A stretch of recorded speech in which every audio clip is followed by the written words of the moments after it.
সামান্য ক্ষত এটা রূপকথা। তোমার চোখের জল দেখার পর বুকের বাঁ পাশে যে গভীর ক্ষতের সৃষ্টি হয়েছে, তার তুলনায় এটা কিছুই নয়।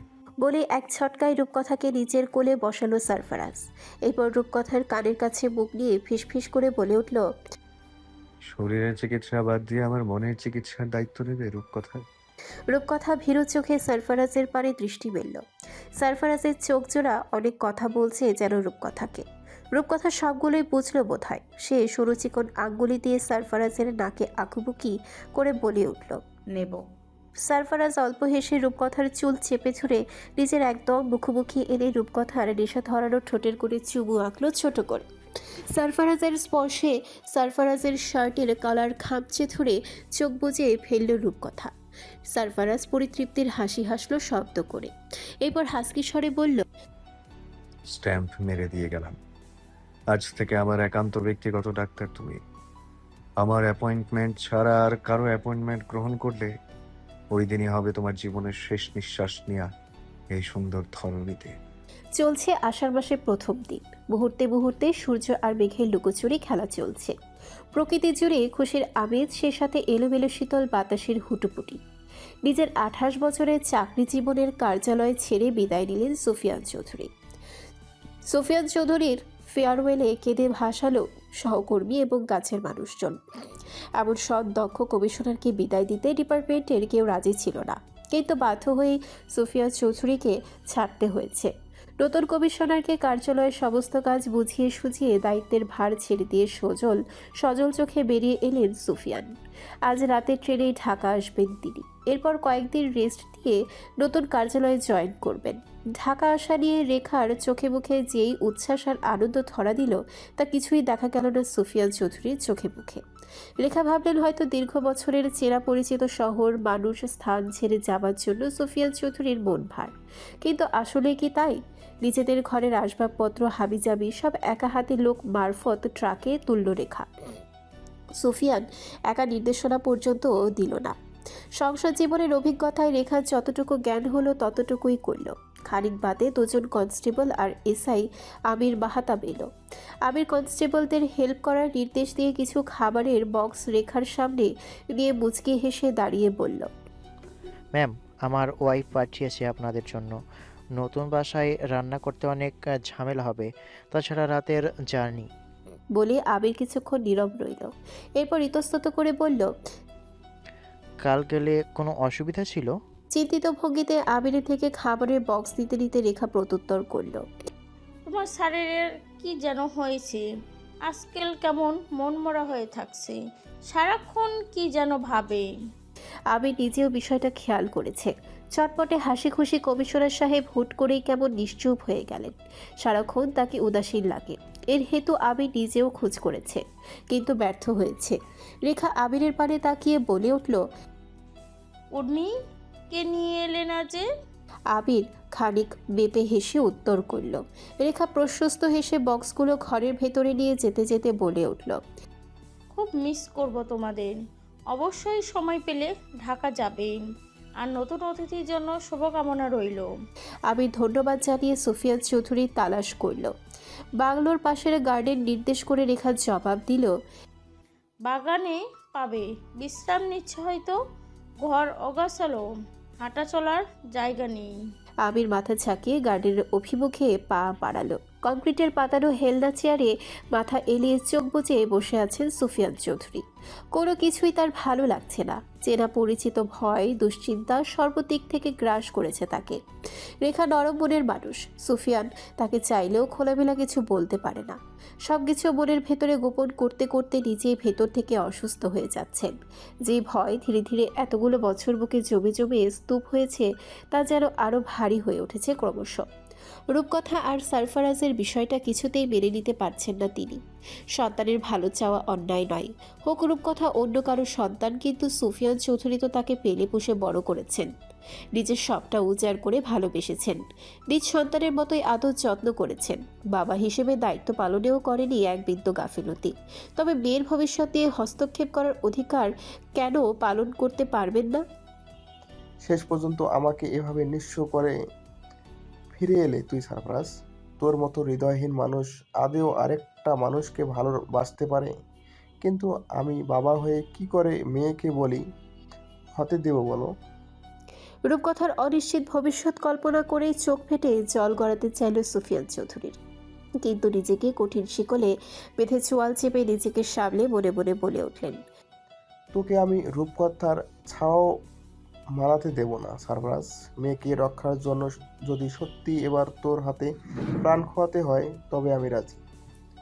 হঠাৎ আবিরের গলায় অল্প চোখ খুললেন সুফিয়ান চৌধুরী। এরপর নেড়েচড়ে বসে ধীর গলায় ডাকলেন, এসআই আবির সুফিয়ান চৌধুরীর সামনে দাঁড়িয়ে অল্প গলা খাকারি দিয়ে বলে উঠল। বলেই মাথা নত করল আবির। সুফিয়ান আবিরের পানে কিছুক্ষণ অসহায় তাকিয়ে প্রসঙ্গ পাল্টে শুধালো। আবির বুঝলো কমিশনার রূপকথা আর সারফরাজকে নিয়ে কোনো কথা বলতে চাইছেন না, তাই সেও প্রসঙ্গ পাল্টে আবার জবাব দিল। কমিশনার সুফিয়ান আলগোছে উঠে দাঁড়িয়ে আবিরের কাজ চাপড়ালেন, এরপর সাহস দিয়ে বললেন। আবির মাথা নাড়ালো। কমিশনার পুনরায় বলল।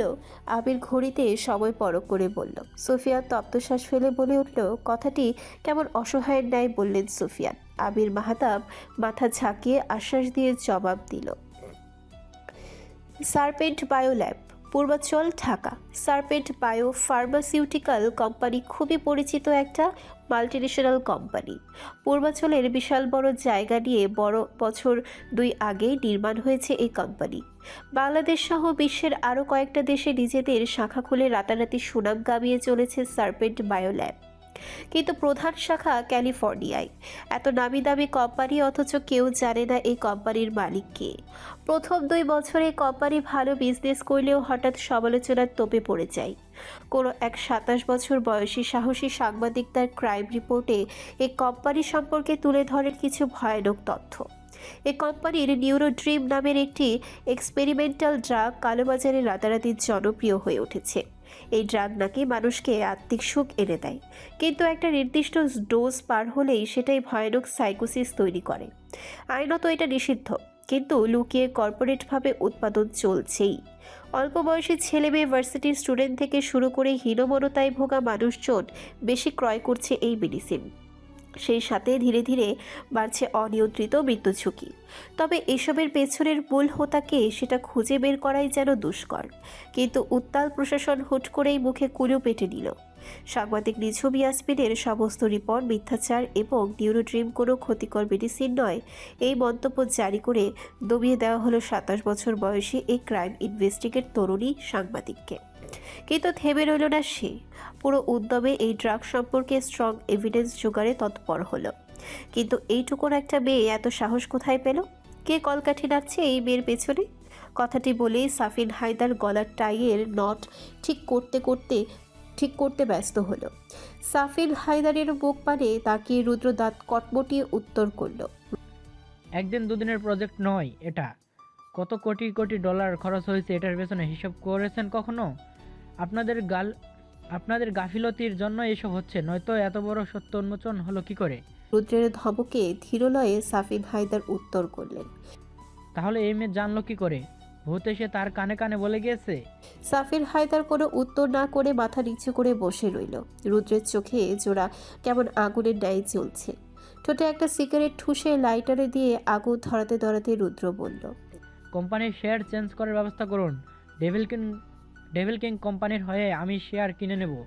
আমার কোম্পানির শেয়ার অন্য কারো কাছে আমি কখনোই বিক্রি করব না। আপাতত শো অফ করার জন্য বড় বড় বিজনেসম্যানদের আমন্ত্রণ করুন। সার্পেন্ট ল্যাবের শেয়ার কেনার টাকা বাংলাদেশের বিজনেসম্যানদের অবশ্যই হয়নি। বলে বাঁকা হেসে হাতের ইশারা সাফির হায়দারকে চলে যেতে ইশারা করল রুদ্ররাজ। সম্মতি জানিয়ে সাফির হায়দার চলে যেতেই তিতকুটে বিস্বাদ সিগারেট অ্যাস্ট্রেতে চেপে উঠে দাঁড়ালো রুদ্র। এরপর নিজের পার্সোনাল হ্যাকার ডেভিডকে কল করলো। Find out who is helping the girl. ঢাকার স্টক এক্সচেঞ্জ মার্কেটে রুদ্ররাজের সার্পেন্ট বায়ো ল্যাবের শেয়ার নিলামে তোলা হয়েছে। আশপাশের মানুষজন পারলে রুদ্রকে মাথায় তুলে রাখে, এমন দৃশ্য নজরে লাগছে। সবাই যে টাকা খেয়ে ভুঁড়ি ভার করেছে তা স্টক এক্সচেঞ্জের মানুষদের দেখেই বোঝা যাচ্ছে। বিভিন্ন দেশের ডন মাফিয়া এখানে এসে উপস্থিত হয়েছে। দাম হাঁকানো মাত্র কিনে নেবে এই ড্রিম প্রপার্টি। দামি দামি বিজনেসম্যান সবাই সবাইকে চোখে চোখে তিরস্কার করছে, কিন্তু ফাইনাল চেকমেট কে করবে কে জানে। ল্যাপটপের স্ক্রিনে নিখুঁত দৃষ্টি তাক করে রেখেছে উপস্থিত অতিথি। পরনের বেশভূষা আর অভিজাত্য বলে দিচ্ছে কে কার ওপরে। ভেতরে ভেতরে কেউ কারো থেকে হিংস্রতায় কম নয়। প্রভাব প্রতিপত্তি আর টাকা পয়সাও আকাশচুম্বী। আবছা আধার আর হালকা গুড়ি গুড়ি বৃষ্টি চিরে সাই সাই গতিতে ঢাকা স্টক এক্সচেঞ্জের সামনে দাঁড়ালো সারফারাজের কুচকুচে কালো রঙা রোলস রয়েস। গাড়ি তো নয়, যেন ভয়ানক অন্ধকারাচ্ছন্ন এক ত্রাস। সারফারাজের গাড়ি দেখে স্টক মার্কেটের সকলের চোখ কপালে ওঠার উপক্রম, কারণ বাংলাদেশের কাস্টমাইজড করা এটাই সবচেয়ে দামি গাড়ি। গাড়ির ড্রাইভিং সিটের পাশের দরজা খুলে প্রথমে বেরিয়ে এলো অভিরূপ, গায়ে জড়ানো কালো ব্ল্যাক স্যুট। অভিরূপ দৌড়ে গিয়ে খুলে দিল পেছনের দরজা। এরপর সেই দরজা ধরে দাঁড়িয়ে রইল। ফকফকে সোডিয়াম লাইটের আলো ঠেলে বেরিয়ে এলো কালো ফরমাল পোশাকে আবৃত সারফারাজ। নীল চোখ দুটো ঠান্ডা শীতল স্থির, তাদের গভীরতা অনেক। চোখ দুটোর কঠিন ভাষা পড়তে ব্যর্থ হলো আশেপাশে দাঁড়ানো মানুষজন। গাড়ি থেকে নেমে নিজের পোশাক ঠিক করে থুত দিতে অল্প চুলকে বাঁকা হাসলো সারফারাজ। এরপর হাতে থাকা সিগারেটের বক্স থেকে একটা সিগারেট বের করে ঠোঁটে ধরালো। লাইটার দিয়ে আগুন জ্বালিয়ে অভিরূপকে চোখের ইশারা করলো। ইশারা পেতেই দৌড়ে গিয়ে গাড়ির ডিকি খুলল অভিরূপ। এরপর ডিকি থেকে টেনে হিঁচড়ে বের করে আনলো বড় বড় 3টে লাগেজ। অভিরূপকে ফেলে ভেতরের সিঁড়ি ধরল সারফারাজ। উঁচু প্রশস্ত বক্ষ আর শক্ত চোয়ালে এগিয়ে চলল এই কঠিন পুরুষ। চোখ মুখের দৃঢ়তা প্রমাণ করে দিচ্ছে খিলাড়ি বহুত পুরানো। ইতিমধ্যে শেয়ারের দাম হাঁকা শুরু হয়ে গেছে। শেয়ার খরিদ্দারের আসনে শক্ত মুখে বসে আছে রুদ্ররাজ। চোখে তার আত্মবিশ্বাসের ছায়া স্পষ্ট, ঠোঁটের করে বিজয়ের হাসি। বিদেশি ব্যবসায়ীরা নিজেদের দাম বলে চলেছে অবলীলায়। 100 কোটি থেকে শুরু হলো নিলাম, ধীরে ধীরে দাম ঠেকল 600 কোটিতে। চতুর সাফির হায়দার ঠোঁটে কপট হাসি মেখে হ্যান্ড মাইকে বলে উঠল, 800 কোটি। রুদ্ররাজের মুখে টাকার অ্যামাউন্ট শুনে উপস্থিত সকলে চোখ ছানা বাড়া হলো, কিন্তু ভাবলেশীন রইল রুদ্র, যেন এই কটা টাকা তার বা হাতের ময়লা। রুদ্র এক পলক চারপাশের মানুষজনকে দেখে মুখে বাঁকা হাসি ঝুলিয়ে বলে উঠল, ডেভিল কিং কোম্পানির পক্ষ থেকে এই শেয়ার কিনতে চাই আমি। রুদ্ররাজের শক্ত গম্ভীর ভরাট কণ্ঠে উপস্থিত সকলেই রুদ্রের পানে নজর দিল। ডেভিল কিং কোম্পানির নাম বহুবার শুনেছে তারা, কিন্তু তার মালিককে কখনো দেখা হয়নি। হাঁটুর বয়সী সুদর্শন গাম্ভীর্যপূর্ণ এই যুবককে দেখে সকলের চোখে অবিশ্বাসের আভা ফুটে উঠল। সকলের চিন্তাভাবনার সুতো ছিঁড়ে সাফিন হায়দার উচ্ছ্বসিত স্বরে হাঁক ছাড়ল। সাফিন হায়দারের বিট শেষ হবার আগে চূড়ান্ত উত্তেজনাকে আরও 1000 গুণ বাড়িয়ে সারফারাজ সম্মোহনী গলায় সিগারেটের ধোঁয়া উড়িয়ে বলে উঠল, 1600 crore. And I think no one else has the ability to buy such a modest property for this much money. সারফারাজের কণ্ঠে বসা থেকে তড়িৎ উঠে দাঁড়ালো রুদ্ররাজ। এহেন মুহূর্তে সারফারাজের আগমন তার কাছে দুঃস্বপ্নের ন্যায় ঠেকল। মস্তিষ্কে ক্রোধ লাগামহীন হিংস্র হয়ে বহিঃপ্রকাশ ঘটাতে চাইল। এদিকে সারফারাজের বিট শুনে উপস্থিত সকলেই দাঁড়িয়ে গেল। সেই সাথে শুরু হলো উত্তেজিত গুঞ্জন। সারফারাজ রুদ্ররাজের হিংস্র মুখের পানে তাকিয়ে ঠোঁট হেলিয়ে হাসল। এরপর রয়ে শয়ে ঠ্যাস দিয়ে বলে উঠল, So tell me, did I say anything wrong? সকলেই সারফারাজের প্রশ্নে মাথা নাড়ল। তাতে প্রশস্ত হেসে সারফারাজ নাটকীয় গলায় তাচ্ছিল হেসে রুদ্রকে চোখ টিপে বলে উঠল, This property is mine. Sarfaraz share মালিকানা নিজের দাবি করতেই সাফির হায়দার হাততালি দিয়ে শোনাল। প্রতিপক্ষ কেউ দাম বাড়ানোর মতো দুঃসাহস দেখালো না। রুদ্ররাজ যেন কথা বলার ভাষা হারালো। সে চোখে মুখে জ্বলন্ত অজ্ঞান নিয়ে সারফারাজের সামনে দাঁড়ালো। আগুন নিয়ে খেলছিস, পুড়ে যাবি বলে দিলাম। রুদ্রের হুমকিতে সারফারাজ শব্দ করে হাসল। পুরো হলরুমের দেয়ালে দেয়ালে বাড়ি খেল সেই ভয়ানক হাসি। নিজের হাসি কোনো মতে নিয়ন্ত্রণে এনে রুদ্রের শার্টের কলার ঠিক করতে করতে বলে উঠল, আমি নিজেই আগুন, তুই আর আমাকে কি পোড়াবি রুদ্ররাজ? নিজেই তো ছাই হয়ে যাচ্ছিস, আমাকে পোড়ানোর আগে তোর নিভে যাওয়া ছাই আমি বাতাসে উড়িয়ে দেব, এবং খুব শীঘ্রই। সারফারাজের মুখপানে অগ্নিদৃষ্টিতে পলকহীন তাকিয়ে রয়েছে রুদ্ররাজ, যেন তার চোখের নীল শিখাওয়ালা আগুন দিয়ে ঝলসিয়ে দিচ্ছে সারফারাজকে। কিন্তু সেই দৃষ্টি উপেক্ষা করে সারফারাজ ডাকল। অভি। সারফারাজের ডাক পেয়ে হন্তদন্ত করে ভেতরে প্রবেশ করলো অভি। পেছনে লাগেজ সমেত লুইস আর ইয়ং। কৃষ্ণবর্ণের লুইস এবং ব্রিটিশ যুবক ইয়ং বুক ফুলিয়ে সারফারাজের সামনে দাঁড়িয়ে জবাব দিল। সারফারাজ নিজের গাম্ভীর্য বজায় রেখে রুদ্রকে একবার পরখ করে সাফির হায়দারকে নির্দেশ করে বলে উঠল। Give him the luggage. সারফারাজের আদেশ পেতেই দুজনেই বড় বড় পা ফেলে লাগেজগুলো নিয়ে সাফির হায়দারের সামনে দাঁড়ালো। চকচকে চোখে লাগেজগুলো রিসিভ করে সাফির হায়দার বলে উঠল। বাধ্য অনুগত্যের রায় লাগেজের চেইন খুলে মেলে ধরল দুজনে। অডিটোরিয়ামের ফকফকে আলোয় বাংলাদেশি নতুন চকচকে বান্ডেলগুলো চকচক করে উঠল। বান্ডেল ভর্তি নোটের সাথে সাথে চকচকে হলো সাফিন হায়দারের চোখ জোড়াও। সে একবার সুদর্শন পুরুষ সারফারাজের আকাশী চোখে নজর মেলালো। সারফারাজ সাফির হায়দারের মনোভাব বুঝতে পেরে মাথা দোলালো। হাসি ফুটল সাফির হায়দারের মুখে। পুরো দৃশ্য নজর এড়ালো না রুদ্ররাজের। সে ঠিক বুঝল সাফির হায়দারই সেই কালপ্রিট এবং তার কারসাজিতেই নিজের তিল তিল করে গড়ে তোলা ড্রিম প্রপার্টি সারফারাজের হাতের মুঠোয় চলে গিয়েছে। রুদ্র সাফির হায়দারের মুখ পানে তীক্ষ্ণ নজর বোলালো, কিন্তু সাফির হায়দার নিরুত্তাপ রইল। এই মুহূর্তে রুদ্রকে যেন কোনো মানুষই মনে হচ্ছে না তার কাছে।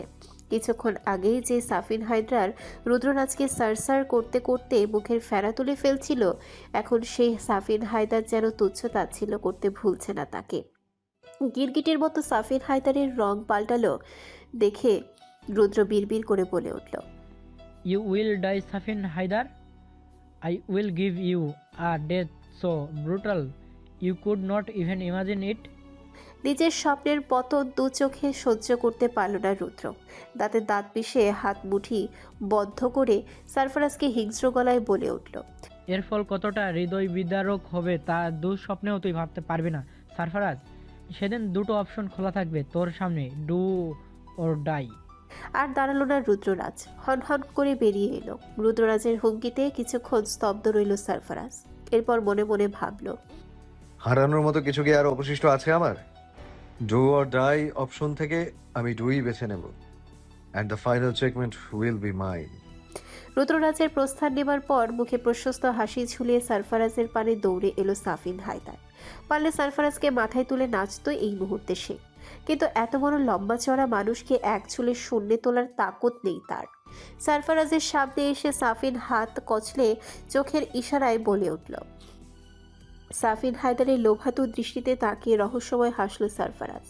এরপর ওয়ালেট থেকে একটা ঠিকানা বের করে ভারী গলায় বলল, আগামী সপ্তাহে এসো, সবকিছুতে ভরিয়ে দেবো। ঘচ খচ করে কোম্পানির শেয়ার সারফারাজের হাতে তুলে দিয়ে সাফিন হায়দার বলে উঠল। সারফারাজ মাথা ছাকিয়ে প্রত্যুত্তর করল। শিওর। এরপর হাতের করকরে পেপারগুলোতে নজর বুলিয়ে প্রাপ্তির হাসি হাসল সারফারাজ। অভিরূপ টাকার লাগেজ সাফিন হায়দারকে বুঝিয়ে সারফারাজকে বলে উঠল। ভিড় বাড়ছে, আমাদের যাওয়া উচিত। প্লেটে 1 কাপ সম ভাত আর অল্প সবজি ডাল নিয়ে কেবলই রাতের খাবার খেতে বসেছে মায়া। সারফারাজ এসব দিয়ে ভাত খেতে চাচ্ছে না। ছেলেটা আজকাল খাবার নিয়ে বড্ড জ্বালায় তাকে। সারফারাজের সাথে কথা বলতে বলতে ছটপট হাতে এক লোকমা ভাত মুখে তুলতেই একজন নার্স এসে খবর দিয়ে গেল। নার্সের কথায় মুখের ভাত পড়ে গেল মায়ার। প্লেটে হাত ছাড়া দিয়ে লুকাবার জায়গা খুঁজতে ব্যস্ত হলো। সাহায্য প্রার্থনার জন্য চারিপাশে সোহানাকে খুঁজল। সোহানা নেই। আজ দিনে ডিউটি করেছে সে, রাতে আসবে না। তবে উপায়, কে বাঁচাবে তাকে ওই রাক্ষসের হাত থেকে? উপায় না পেয়ে বিছানার উপরে কাঁথার নিচে গুটিসুটি মেরে শুয়ে রইল মায়া, কিন্তু কান দৃষ্টি দুই সজাগ রইল। অল্প সময় গড়াতেই ক্যাচ ক্যাচ শব্দে খুলে গেল দরজা। টাইলসে জুতোর খটখট আওয়াজ। কেউ হিমশীতল ঠান্ডা ভয়ানক গলায় বলে উঠল, এখানে কেউ যাতে ডিস্টার্ব করতে না আসে, মুখ বন্ধ রাখতে যত টাকা দরকার ততই গেলাম, কিন্তু একটু গড়বড় হলে সেটা আমি মানব না, বুঝছেন? এপাশের ব্যক্তি ভয় মিশ্রিত কণ্ঠে উত্তর করল, বলে প্রস্থান নিল। মায়া পুরো কথাগুলো শুনল, কিন্তু তার অবত মস্তিষ্ক কিছুই ঢুকল না। ধীরে ধীরে পায়ের আওয়াজ ভারী হলো। মায়া স্পষ্ট টের পেল কেউ তার পাশে দাঁড়িয়ে আছে। মুহূর্তে ভাতের থালা ঝনঝন করে মেঝেতে ঝংকার তুলে নাচতে লাগলো। অধিক ক্রোধে কেউ ছুঁড়ে মেরেছে তা। মায়া তবুও এক বিন্দু নড়ল না। সে ঘাপটি মেরেই রইল। মায়ের এহেন আচরণ মনোপুত হলো না উপস্থিত মানুষটার। মুখে কপট হাসি ঝুলিয়ে মাথা সমেত মায়ের চুল মুঠি করে ধরে তুলে বসালো। ব্যথায় কুকিয়ে উঠতে চাইল মায়া, কিন্তু ইলেকট্রিক শক আর ইনজেকশনের ভয়ে ঠোঁট টিপে সহ্য করল। বিছানা থেকে মায়াকে তুলে ফ্লোরে ছুঁড়ে মারল হৃদয়হীন মানুষটা। মেঝেতে হুমড়ি খেয়ে পড়ে দাঁতের আঘাতে ঠোঁট কেটে ফালি হলো মায়ার। অবুঝ মায়া বুক চেপে ধরে চিৎকার করে উঠল। বাবা সারফরাজ, তোর মাকে মেরে ফেললো এই শয়তানটা। তুই আমাকে বাঁচাবি না? বলে ছোট বাচ্চার ন্যায় কেঁদে ফেলল মায়া। মায়ের কান্নায় ক্রোধের পাল্লা তরতর করে বাড়ল হিংস্র ব্যক্তির। সে হাঁটু গড়ে মায়ের সামনে বসে শক্ত হাতে মায়ের চিবুক চেপে ধরে হিস হিস করে বলে উঠল। তোর ছেলে আমার কত বড় ক্ষতি করেছে জানিস? তোর ছেলে আমার স্বপ্ন ভেঙে গুড়ে গুড়ে করে দিয়েছে। কি ভেবেছো তোর ছেলে আমার সব কিছু কেড়ে নিয়ে চলে যাবে আর আমি বসে বসে আঙুল চুষবো? শোনবরি, এই রুদ্ররাজ কখনো কারো কাছে হাঁটতে শিখেনি। সুভান চৌধুরী নাতি আমি, আমার গায়ে তার রক্ত বইছে, জানিস তো নাকি? চাইলে এখনই তোকে মেরে টুকরো টুকরো করে তোর ছেলের কাছে পাঠাতে পারি, কিন্তু নো নেভার। এত তাড়াতাড়ি তোকে আমি মারবো না। খেলা যে আরো অনেক বাকি। তোর ছেলের সব কিছু আমি কেড়ে নেব, তাকে কবজা করে। তুই যে আমার তুরুপের তাস মায়া চৌধুরী, উপস সরি ফুপুমণি। কথাগুলো বলে কিটকিটিয়ে হেসে উঠল রুদ্ররাজ। রুদ্রের ভয়ানক হাসি পাগলা গারদের প্রত্যেকটি দেয়ালে দেয়ালে বাড়ি খেয়ে ভয়ানক গা ছমছমে অনুভূতি সৃষ্টি করল। রুদ্রের হাসিতে মায়া ভয়ে কুঁকড়ে গেল। এরপর করুণ গলায় বলল, আমার ছেলেকে মেরো না, ওই ছোট্ট ব্যথা পাবে আমার ছেলেটা। রুদ্র হাসি থামিয়ে চোয়াল শক্ত করে মায়ের চিবুক আর একটু শক্ত করে চেপে ধরে উত্তর করল, ব্যথা দিবে বলেই তো এত আয়োজন ডিয়ার ফুপুমণি, নয়তো এতগুলো বছর কেন বাঁচিয়ে রেখেছি তোমাদের? রুদ্রের এসব কথায় হিংস্র হয়ে অবুঝ মায়া নিজের হাত দিয়ে চট করে আঘাত করতে চাইল রুদ্রকে। তার মধ্যে রুদ্র পৃথিবীর সবচেয়ে বাজে আর পচা লোক। তাই মায়ের সিদ্ধান্ত নিয়েছে রুদ্ররাজকে সে মেরে ফেলবে। কিন্তু মায়ের হাত রুদ্রের শরীর স্পর্শ করবার আগে শক্ত করে চেপে ধরে কট করে মায়ের হাতের কবজি ভেঙে দিল রুদ্র। অসহনীয় ব্যথায় চিৎকার করে উঠল মায়া। প্রশস্ত হাতে মায়ের নাক মুখ চেপে ধরে রুদ্র বাঁকা হেসে বলে উঠল, হোস্ট ডন্ট সাউন্ড। এখনো তো কিছুই করিনি, এখনো এত কান্না? যেদিন একটু একটু করে গায়ের চামড়া ছাড়িয়ে মরিচ লবণ মাখবো তখন। মায়ের অসহায় নীরব কান্নায় রুদ্রের হাত ভিজে গেল। তবু এক ফোঁটা দরদের সঞ্চার হলো না নির্দয় মনে। ছলছল চোখে ভাঙা কবজি একবার পরক করল মায়া। ফর্সা শীর্ণ হাতখানা মুহূর্তেই ফুলে লাল হয়ে গেছে। নিজের সময় ফুরিয়ে যেতেই উঠে দাঁড়ালো রুদ্র। মায়া আর এক বিন্দু শব্দ করল না। সে শক্ত চোখে কেমন তাকিয়ে রইল রুদ্রর পানে। এরপর ক্ষিপ্ত গলায় বলল, তোকে অভিশাপ দিলাম, সারফরাজ তোকে কুকুরের মতো মারবে। মৃত্যুর পূর্বে এক ফোঁটা জলও আসা চিৎকার করে আমার ছেলের পা ধরে কাঁদবি, কিন্তু তার বদলে তোর মুখে উষ্ণ রক্ত ভরে দেবে আমার সেদিন তোর এই অহংকার, জেদ আর হিংস্রতা সব কিছু পতন ঘটবে। আর তোর এই পতন না দেখা অবধি আমি মরবো না। সাধারণ এক বুদ্ধিহীন পাগল মানবীর মুখে এত বড় ধৃষ্টতামূলক কথা সহ্য হলো না রুদ্রের। শক্ত এক চর বসিয়ে দিল মায়ার গালে। তৎক্ষণাৎ চরের তোড়ে মেঝেতে পড়ে জ্ঞান হারালো মায়া। চোখ বন্ধ করার আগে বিড়বিড় করল, আমাকে এভাবে অসহায় ফেলে তোমরা কোথায় গেলে কর্নেল সাহেব? নিথর মায়াকে পায়ে পিষে মারিয়ে হাত ছাড়তে ছাড়তে বেরিয়ে এলো রুদ্র। গেটে দাঁড়ানো মেন্টাল হসপিটাল ডিরেক্টরকে একটা চেক ছুঁড়ে মেরে বলে উঠল, অ্যামাউন্ট বসিয়ে নিন, যত খুশি তত। শুধু মায়া চৌধুরীকে আমার সাথে ক্যালিফোর্নিয়ার পাঠানোর ব্যবস্থা করুন। 2-1 দিনের মধ্যেই সকল ফর্মালিটিস পূরণ করে রিলিজের ব্যবস্থা করুন। ডিরেক্টর মাথা কাত করতে রাতের আধারে মিলিয়ে গেল রুদ্র। তার পরের গন্তব্য কোথায় কে জানে। সারা রাত সারফারাজের সাথে প্রেমালাপ করে খুব দেরিতে ঘুম ভাঙল রূপকথার। সূর্যের তেজে ঝকঝকে কিরণে ঘুম ভাঙতেই চোখ মুখ কুঁচকে ফেলল সে। এরপর কাঁথা মুড়ি দিয়ে গত রাতের ভালোবাসা জড়ানো কথা মনে পড়তেই লজ্জায় বালিশে মুখ গুজে ঘুম জড়ানো কণ্ঠে বিড়বিড় করল, শেমলেস। হঠাৎ সময় দেখার তাগিদে কাঁথার ভেতর থেকে হাত বের করে বিছানায় ফোন খুঁজল। বালিশের তলা থেকে ফোন বের করে সময় পরখ করে চোখ কপালে উঠল রূপকথার। শোয়া ছেড়ে কাঁথা ফেলে সে উঠে বসলো ঝটপট। সময় প্রায় দুপুরের কাছাকাছি। আজ ইম্পর্টেন্ট একটা ক্লাস আছে। অ্যাটেন্ড না করলে পুরো সপ্তাহে ক্লাস করাই ঘেটে যাবে। ফিজিওলজির কঠিন এক অধ্যায় চলছে।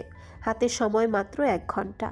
এত দ্রুত রেডি হয়ে কলেজে যেতে পারবে কি না তার রূপকথা জানে না, কিন্তু তাকে যেতেই হবে। এদিকে নেলির উপরও চরম রাগ হলো তার। মেয়েটাকে তাকে একটাবার ডাকতে পারল না। আর শিউলি, সে বা কোথায়? কেউ কোনো আজ কেউ কেন আজ ডাকেনি তাকে? বাড়িতে কি মানুষ মরেছে, নাকি বাকি সবাইও তার মতো বেঘরে ঘুমোচ্ছে? মনে নানাবিধ ভেবে ঝটপট ফ্রেশ হয়ে একটা সুতি সালোয়ার কামিজ গায়ে জড়িয়ে নিচে নেমে এলো রূপকথা। ড্রয়িং রুমে এসে নীলের নাম ধরে ডাকতেই সামনে বসা সুফিয়ান চৌধুরীকে চোখে লাগলো। আকস্মিক সুফিয়ান চৌধুরীকে দেখে উচ্ছ্বাসের বদলে অবাক ভীতু গলায় রূপকথা ডাকলো। পাপা, সুফিয়ান স্বাভাবিক গলায় বলল, আজ ওই শিফট হয়েছি, তোমাকে সারপ্রাইজ দেবো বলে। না বলে চলে এলাম, কিন্তু মনে হচ্ছে খুশি হওনি পাপাকে দেখে, তাই না? ক্লাস ভুলে রূপকথা ধীর পায়ে এগিয়ে নিচু গলায় বলে উঠল। খুশি হব না কেন? এভাবে বলছো কেন? হুট করে অসময়ে দেখে জাস্ট শকড হয়ে গেছি, আর কিছুই নয়। কথা বাড়ালো না সুফিয়ান, শুধু কঠিন গলায় বলল, বাসায় চলো, তোমার মা অপেক্ষা করছে। ব্যাগপত্র তোমার ফুপা বিকেলে গিয়ে দিয়ে আসবে। এ বাড়ি ছেড়ে যাবার কথা শুনেই রূপকথার চোখ ছলছল করে উঠল। ওখানে চাইলেও সারফারাজের সাথে প্রতিদিন দেখা করতে পারবে না সে। পুলিশের গার্ডিংয়ে বাংলোর পাঁচিল ডিঙাতে পারবে না সারফারাজ, আর সারফারাজকে না দেখে দম বন্ধ হয়ে মারা যাবে রূপকথা। এই যন্ত্রণায় পরিত্রাণ কিভাবে হবে তবে? ভেতরে ভেতরে যন্ত্রণায় দগ্ধ হয়ে অসহায় চোখে শিউলি, আমজাদ, হায়দার সবশেষে নীলির পানে নজর স্থির করল রূপকথা। কিন্তু কেউ সেরকমভাবে তাকে আটকালো না। প্রত্যেকের চোখ মুখ থমথমে। রূপকথার ভয় আরেক ধাপ বাড়ল এবার। সে বুঝল সারফারাজের বিষয়ে নিশ্চিত তার বাবা কিছু জেনেছে। রূপকথা নিভু গলায় বলল, ওপরে আমার ঘর থেকে আমি একটু আসছি বাবা, নেলির সাথে আমার ইম্পর্ট্যান্ট একটা কথা আছে। সুফিয়ান কড়া গলায় বললেন, হাতে সময় কম, রূপকথা, অন্যদিন আলাপ করো, বাসায় চলো। রূপকথা মাথা নিচু করে ঘাড় কাত করে সায় জানিয়ে সুফিয়ান চৌধুরীকে উত্তর করল। ঠিক আছে চলো। প্রায় 2 ঘন্টা ধরে রূপকথার অপেক্ষায় মেডিকেল কলেজের সামনে দাঁড়িয়ে আছে সারফারাজ। ভেবেছিল রূপকথাকে সারপ্রাইজ দেবে, কিন্তু কুম্ভকর্ণ মেয়েটা আজ কলেজেই আসেনি। আশেপাশে পাগলি সম্বোধন করা নেলি মেয়েটাকেও দেখা যাচ্ছে না। ঠোঁটে একটা সিগারেট জ্বালিয়ে সারফারাজ মনে মনে বলল, আজ আসেনি নাকি? কিন্তু কেন? রাতে তো বলেছিল ইম্পর্টেন্ট ক্লাস আছে। রূপকথাকে না দেখে আর স্থির থাকতে পারল না সারফারাজ। পকেট হাতড়ে ফোন বের করে ডায়াল করলো রূপকথার নম্বর। রিং বেজে কল কেটে গেল। 1 বার 2 বার 10 বার কল তুলল না রূপকথা। অজানা ভয়, দুশ্চিন্তা সবশেষে রূপকথার কিছু হলো কিনা সেই চিন্তায় সবকিছু ভুলে আমজাদ হায়দারের বাড়ি অভিমুখে ছুটল সারফারাজ। স্বচক্ষে দেখা যায় কি হয়েছে রূপকথার। রাস্তার জ্যাম ঠেলে 40 মিনিটের ব্যবধানে আমজাদ হায়দারের প্রকাণ্ড বাড়ির সামনে এসে দাঁড়ালো সারফারাজ। গাড়ি থেকে নামতেই নেলিকে চোখে পড়ল। মনে হলো কাউকে বিদায় দেবার জন্য রাস্তা অব্দি এসেছিল। পেছন মুড়ে নেলি হাঁটা ধরতেই সারফারাজ ডাকলো, শাড়ি সাহেবা। সারফারাজের অদ্ভুত ডাকে কপাল কুঁচকে পেছনে তাকালো নীলি। আকস্মিক সারফারাজকে দেখে ভয়ে বুক কেঁপে উঠল তার। সারফারাজকে পাত্তা না দিয়ে নীলি আবার প্রস্থান নিতে পা বাড়ালো। সারফারাজ বাঁকা হেসে বলে উঠল, যদি পাই না থাকে কি দিয়ে এমন ঢ্যাং ঢ্যাং করে হাঁটবে শাড়ি সাহেবা? সারফারাজের ভয়ানক হুমকিতে পা থেমে গেল নীলির। সারফারাজ এগিয়ে নীলির সামনে গিয়ে শুধালো, আমার বাচ্চা জানটা কই? সে ফোন ধরছে না কেন? বুকের ভেতর তীব্র দহন হচ্ছে সাময়িক বিরহে। নীলি মাথা নিচু করে ইতস্তত গলায় জবাব দিল, মামা ওকে নিয়ে গেছে ভাইয়া। রূপকথা চলে গেছে শুনে সারফারাজের কেমন শূন্যতা কাজ করলো হৃদয়ে জুড়ে। কিছুটা কম্পিত গলায় শুধালো, ঠিকানা বলো। নীলি নিরুপায় হয়ে বলে উঠল, মেয়েটা বিপদ বাড়াচ্ছে। কেন ভাইয়া? মামা সব জেনে গেছে। আমার কাছে কিছুই ভালো ঠেকছে না, আপনি ফিরে যান। মুহূর্তেই সারফারাজের কোমল মুখশ্রী শক্ত হয়ে উঠল। কপালের নীল শিরা ফুলে চোখ দুটো শিকারী জন্তুর ন্যায় জ্বলে উঠল। নীলি তা খেয়াল করে বেশ ভীত হলো। সারফারাজ ঠান্ডা গলায় জবাব দিল, ফেরার সমস্ত পথ বন্ধ শাড়ি সাহেবা। তোমার মামা চূড়ান্ত ভুল করছেন। আমি বড্ড নির্দয়, শুধুমাত্র রূপকথা ছাড়া সকলের জন্যই আমি পশু তুল্য। মুখোশ পরে থাকতে দাও, আসল রূপ বেরিয়ে এলে কেউ সইতে পারবে না। ইলশেগুড়ি বৃষ্টি আর ঘন কালো মেঘে চারপাশ কেমন থমথমে। কমিশনারের বাংলোর সামনে সরল চিকন রাস্তার পাশের সোডিয়াম লাইট নিভু নিভু আলো দিচ্ছে। এলোমেলো বাতাসের দাপটে এই বুঝি আলো নিভে গেল। চারপাশের অসংখ্য ঝিঝি পোকার ঝিঝি ধ্বনি কান তালা লাগিয়ে দিচ্ছে। ক্রমশ কমে আসছে বারুষের হাঁক ডাক, বাড়ছে বর্ষণের ধারা। বাংলোর সামনে বিশাল এরিয়া নিয়ে ফুলের বাগান আর সবুজ মাঠ। বাগানের একপাশে বসার ব্যবস্থা আছে। চারপাশে কনস্টেবলদের সতর্ক টহল। ধীরে ধীরে বৃষ্টির ধারা বাড়ল, সেই সাথে নীরব হলো সব কিছু। সুফিয়ান চৌধুরীর মুখোমুখি দাঁড়িয়ে আছে সারফারাজ। বৃষ্টিতে তার শরীর ভিজে নিংড়ে নিংড়ে জল গড়াচ্ছে, কিন্তু দৃষ্টি শান্ত, চোয়াল শক্ত। মুখে কোনো ভীতির ছাপ নেই, যা আছে তা কেবল কঠোরতা। সুফিয়ান চৌধুরীর গায়ের সাদা পাঞ্জাবি ভিজে শরীর দৃশ্যমান হলো। বুকের গুলির ক্ষতটা পাতলা পাঞ্জাবি ভেদ করে দেখা গেল। তাতে দৃষ্টি তাক করে তড়িৎ চোখ সরিয়ে নিল সারফারাজ। এরপর তপ্ত শ্বাস ফেলে সোডিয়াম লাইটের আলো আধারিতে তাকিয়ে রইল। দুজনেই নীরব। বৃষ্টির ঝরঝরে ধারা উপেক্ষা করে কারো শ্বাসের শব্দ শোনা যাচ্ছে না। সারফারাজ জানে সুফিয়ান কেন তাকে ডেকেছে। এর শক্ত উত্তরও সারফারাজের কাছে রয়েছে। প্রশ্ন করা মাত্রই উত্তর দেবে সারফারাজ। নীরবতা ভাঙলেন সুফিয়ান চৌধুরী। অসহায় গলায় শুধালেন, কেড়ে যখন নিবি তখন দিয়েছিলি কেন? সুফিয়ানের অসহায় প্রশ্নে মুখের উপরে চট করে উত্তর দিতে পারল না সারফারাজ। ভেতর থেকে বিবেক বাধা দিল। সারফারাজ সুফিয়ানের দৃষ্টিতে দৃষ্টিও মেলালো না। তার দৃষ্টি এখনও সে আলো আধারিতে। সুফিয়ান কম্পিত, হতাশা মিশ্রিত শ্বাস ফেলে পুনরায় বলে উঠলেন, রূপকথার সুন্দর একটা ভবিষ্যতের জন্য তো ওকে আমার হাতে তুলে দিয়েছিলি, তাই না? সারফারাজ মাথা জাগিয়ে জবাব দেয়, হুম। নিজের সন্তানের মতো মানুষ করেছি আমি রূপকথাকে। ওর ভালো মন্দ বিচার করার অধিকার আমার আছে নাকি নেই? সারফারাজ এবার মাথা তুলে সুফিয়ানকে দেখল। এরপর খানিক মেপে হাসল। স্পষ্ট ব্যথাতুর হাসি। সেই হাসিতে সুফিয়ানের প্রতি অবজ্ঞা খসে পড়ল, কিন্তু সুফিয়ান তা গায়ে মাখল না। অদূরে গুড়গুড় শব্দে বিদ্যুৎ চমকালো। তাতে সারফারাজের বেদনায় নীল হওয়া মুখশ্রী পরিষ্কার নজরে এলো। বৃষ্টির ধারায় ফর্সা মানুষটা ফ্যাকাশে হয়ে উঠেছে। সারফারাজ মনে মনে কথা গুছিয়ে নিল। এরপর বলে উঠল, রূপকথার জন্য আমি বিপজ্জনক নই কমিশনার সাহেব। অতগুলো মানুষের প্রাণ সেদিন কেন গেছিল আপনি সবটা জানেন। আমার মানুষ খুনের হাতে করি হয়েছে রূপকথার নিরাপত্তার জন্য। রূপকথার বসবাস আমার হৃদয়ের গহীনে। ওখানে ওকে ক্ষতি পৌঁছানোর দুঃসাহস কারোর নেই। মেয়ের জন্য অহেতুক ভয় পাচ্ছেন আপনি। রূপকথাকে সামান্য ফুলের টোকা দেবার আগেও তাকে আমায় মোকাবেলা করতে হবে। আর আমায় মোকাবেলা করা মানে সাক্ষাৎ মৃত্যুর জন্য জীবন উৎসর্গ করা। সুফিয়ান শক্ত গলায় বললেন, রূপকথার ইচ্ছে বড় ডক্টর হয়ে মানুষের প্রাণ বাঁচানো, আর তোর ইরাদা মানুষের প্রাণ নেওয়া। তোরা দুজন দুই মেরুর মানুষ। তুই ভুল পথে হাঁটছিস। মেয়েটা ছোট, তাই ভুল সঠিক গুলিয়ে ফেলেছে, কিন্তু তুই তো বুঝদার। প্রেম ভালোবাসায় সকলেই অবুঝ স্যার। এখানে জ্ঞান বুদ্ধি ক্ষমতা কিচ্ছু করতে পারে না। মনের উপর কারো দখলদারি চলে না, চাইলেও নিয়ন্ত্রণ করা যায় না। নিজেও তো প্রেম করে বিয়ে করেছেন, তখন এই নীতিবাক্য কাজে দিয়েছিল? শুনেছিলাম আপনার শ্বশুর এখনো আপনাকে মানেননি। আপনি তো পুলিশ, সৎ মানুষ, তাহলে উনি মানলেন না কেন? কারণ প্রেমিকার বাবার চোখে সব প্রেমিকই ফিলেন। আপনি আর আমি একই নৌকার মাঝি। সারফারাজের খোঁচা মারা কথায় সুফিয়ান চৌধুরী ইচ্ছে হলো নিজের মাথা নিজেই ফাটাতে, কিন্তু তা সম্ভব নয়। যেভাবেই হোক সারফারাজকে বুঝিয়ে শুনিয়ে মানাতে হবে, নইলে রূপকথার ভবিষ্যৎ অন্ধকারে নিমজ্জিত হবে। বাবা হয়ে মেয়ের জীবন এভাবে আধারে ঢেকে যেতে দিতে পারেন না তিনি কিছুতেই। তাই সুফিয়ান সারফারাজের সামনে এগিয়ে খপ করে সারফারাজের হাত চেপে ধরে বলে উঠল, এই দেখ, তোর বড় হয়ে তোকে হাত ধরে অনুরোধ করছি, আমার মেয়ের পিছু ছেড়ে দে। রূপকথা থেকেও অনেক সুন্দর মেয়ে আছে, তাদের বিয়ে কর, প্রেম কর, যা খুশি তাই কর, কিছু বলবো না, প্রমিস। সারফারাজ কাট গলায় উত্তর করল, সরি, সম্ভব না। অলরেডি স্ট্যাম্প মারা হয়ে গেছে। না। ভুলে যাস না, তোর প্রাণ আমি বাঁচিয়েছিলাম, নইলে এতদিন জেলে পচে মরতি। সারফারাজ তাচ্ছিল হেসে শোধায়, সিরিয়াসলি? এমন কোনো জেল এখনো তৈরি হয়নি যেখানে আমাকে আটকে রাখে। আপনি না বাঁচলেও আমি ঠিক বেঁচে যেতাম, কারণ আমাকে থামানোর সাধ্য কারোর নেই। খামোখা আপনি মরতে বসেছিলেন। আর এটা ভাববেন না যে আমি পালানোর জন্য গুলি করেছিলাম আপনাকে। আপনার গুলি খাওয়ার খায়েশ হয়েছিল, তাই সেটা মিটিয়েছিলাম আমি। That's it. এত বড় নাফরমানি কথা বলতে তোর বুক কাঁপছে না? না, আপাতত আপনার মেয়েকে এক পলক দেখার জন্য প্রাণ ধিকি ধিকি করছে। এই বুঝি মরণ হয়? সামনে থেকে সরুন তো, সারাদিন দেখতে পারিনি, জান কচলাচ্ছে।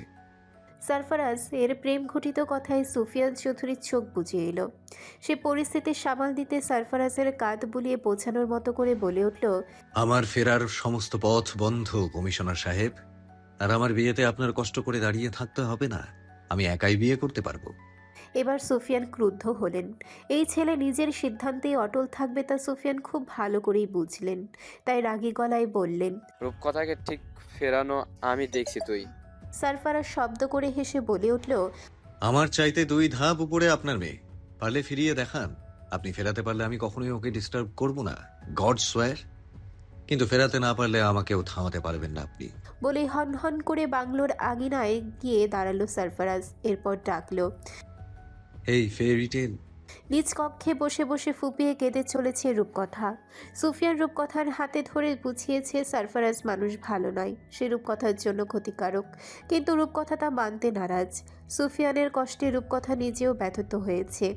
মানুষটাকে এতটা অসহায় আগে কখনো দেখেনি সে। একদিকে বাবার প্রতি শ্রদ্ধাবোধ আর ভালোবাসা, অন্যদিকে সারফারাজের প্রতি মনের টান। কোনোটাই অস্বীকার করতে পারে না রূপকথা। রূপকথার এই মুহূর্তে মনে হচ্ছে সে মাঝ সমুদ্রে তলিয়ে যাচ্ছে। কেউ একজন হাত ছেড়ে দিলেই তার নির্ঘাত মৃত্যু। রূপকথার ভাবনার মাঝে সারফারাজ আবার ডাকল। রূপকথা। সারফারাজের আকুলতা মিশ্রিত আহ্বান ফেরাতে পারল না রূপকথা। সে দৌড়ে বেলকনির দরজা খুলে বেরিয়ে এলো। সামনে সারফারাজ, পেছনে তার বাবা। দুজনেই আকুল দৃষ্টিতে তাকিয়ে রয়েছে তার দিকে। সারফারাজের গলা বাড়িয়ে বুক চাপড়ে বলল, লাভ ইউ সুইট হার্ট। বুকটা খা খা করছিল, এখন শান্তি পাচ্ছি। Good night. এরপর সুফিয়ান চৌধুরীর পানে তাকিয়ে বলে উঠল, প্রতিদিন এভাবে এসে হানা দেব ভালোবাসার সংজ্ঞা ওড়াতে। চাইলেও আটকাতে পারবেন না, কারণ পাখি আমার। আপনি শুধু দানা পানি ছিটানোর মালিক, আর কিছুই না। উত্তর শোনার অপেক্ষায় দাঁড়ালো না সারফারাজ। হনহন পায়ে অন্ধকারে মিলিয়ে গেল সুফিয়ান। তপ্ত দীর্ঘশ্বাস ফেলে নিজের ঘরের অভিমুখে পা বাড়ালেন। রূপকথা চলে যাবার পর থেকে নেলির মনটা ভালো নেই। একাকী কিচ্ছুটিতে মন বসে না তার। কলেজেও যেতে ইচ্ছে করে না। তবুও মনটাকে টেনে টুনে ঠিক করে বই খাতা হাতে তুলে কলেজে ছুটল নেলি। আমজাদ হায়দার বাসায় নেই, গ্রামের বাড়িতে গেছে। গাড়ির ড্রাইভারও গিয়েছে সাথে। নেলিকে আজ একাই রিক্সা করে যেতে হবে, তাই একটু আগে আগে বাসা থেকে বের হলো। বাসা থেকে বের হবার আগে আকাশে নজর বুলালো। কোনো মেঘ নেই, ঝলমলে আকাশ। বৃষ্টি আসার চান্স নেই বললেই চলে। তাই ছাতা বা ছাড়াই বেরিয়ে এলো সে। বাসার গেটের সামনে দাঁড়িয়ে রিক্সার অপেক্ষা করল, কিন্তু রিক্সাওয়ালা যেন অমাবস্যার চাঁদ। সহসা দেখা মিলল না। মিনিট 10 দাঁড়িয়ে থেকে কপাল চোখ কুঁচকে বিরক্তিতে হাঁটা ধরল নীলি। হাঁটতে হাঁটতে অনেক দূর চলে এলো, তবুও কোনো খালি রিক্সার দেখা পেল না। এদিকে ঘড়ির কাঁটা লাগামহীন দৌড়ে চলছে। ইম্পর্টেন্ট ক্লাস মিস হলে কলেজ গিয়েও কোনো লাভ হবে না। রিক্সা খুঁজতে খুঁজতে হঠাৎই ঝুপঝুপিয়ে বৃষ্টি নামলো। চারিপাশে কোনো ছাউনি বা বড় গাছ নেই। নেলির মেজাজ যেন তরতর করে মাপকাঠি পার করলো। রাগে জিতে চিৎকার করে চোখ বুজে দাঁড়িয়ে রইল রাস্তার মধ্যখানে। হঠাৎ কেউ মাথায় ছাতা মেলে ধরল। এক চোখ খুলে সামনে তাকাতেই 2 চোখ বিস্ফোরিত হলো। সামনে হাস্যোজ্জ্বল অভিরূপ দাঁড়ানো। এই বৃষ্টির মধ্যে অভিরূপের সাক্ষাতে অবাক করল নেলিকে। নেলি কিছু প্রশ্ন করার আগেই অভিরূপ বলে উঠল, কেক সোহেলের বিয়ে দেখতে বের হয়েছি ছাতা ছাড়া। বর্ষাকালে আকাশের কোনো ব্যালেন্স আছে? শ্যামবর্ণের সুঠামদেহী পুরুষের আকর্ষণীয় চোখ মুখে খেই হারিয়ে নিরুত্তাপ তাকিয়েই রইল নেলি। বিপরীত মুখে একটা প্রাইভেট কারের আগমন দেখে নেলিকে টেনে নিজের একদম কাছে নিয়ে এলো অভি। এরপর কোমর জড়িয়ে উঁচু করে তুলে নিজের গাড়ির পাশে দাঁড় করালো। সব কিছু নীলির কাছে স্বপ্ন মনে হলো। সে আনমনে অভিরূপের গাল টিপে ধরল। অভিরূপ ঠোঁট কামড়ে হেসে উত্তর করল, ঘুম ভাঙেনি। এটা স্বপ্ন নয় মিস। এভাবে কেউ পর পুরুষের শ্লীলতাহানি করে? অভিরূপের প্রশ্নে ভড়কে গেল নেলি। স্তম্ভিত ফিরে পেয়ে নিজেকে একবার পরখ করল। শরীর প্রায় ভিজে গেছে। নেলি মুখ লুকিয়ে লজ্জা ঢাকার চেষ্টা করল নিজের এমন উদ্ভট বেহুদা আচরণে। এরপর নিভু গলায় বলল, অভিরূপ নেলির লজ্জায় লাল আভা ছড়ানো মুখ দেখে প্রসঙ্গ পাল্টে বলল, চলো তোমাকে পৌঁছে দিই। লজ্জায় কাবু হয়ে মাথা নিচু করে সম্মতি জানালো নেলি। অভিরূপ ড্রাইভিং সিটের পাশে নেলিকে বসতে বলে নিজেও বসে গেল। এরপর টিস্যু এগিয়ে বলে উঠল, মুছে নাও। নেলি ঠোঁট টিপে টিস্যু নিয়ে ছোট করে থ্যাঙ্কস জানালো। এরপর চুল শরীর মুছতে ব্যস্ত হলো। নেলিকে একবার গভীরভাবে পরখ করলো অভিরূপ। এই অদ্ভুত বোকা মেয়েটাকে কেন জানি ইদানিং তার বেশ ভালো লাগছে। মনের অজান্তেই গোপনে গোপনে করে চলেছে ফলো। আচ্ছা, এমনটা হবার কারণ কি? তবে কি অভিরূপ প্রেমে পড়ল?